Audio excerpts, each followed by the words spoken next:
आफ्रिकेच्या हद्दीत नायजेरियन समुद्री चाच्यांनी डांबर वाहतूक करणारे जहाज हायजॅक केलं असून रत्नागिरीतील 2 तरुणांसह 10 जणांना ओलीस ठेवलं आहे.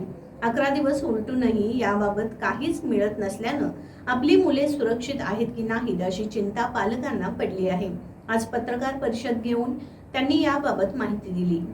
MV बिटू हे डांबर वाहतूक करणारे जहाज वेस्ट आफ्रिकेच्या हद्दीत गेल्यानंतर समुद्री लटारांच्या ताब्यात सापडलं.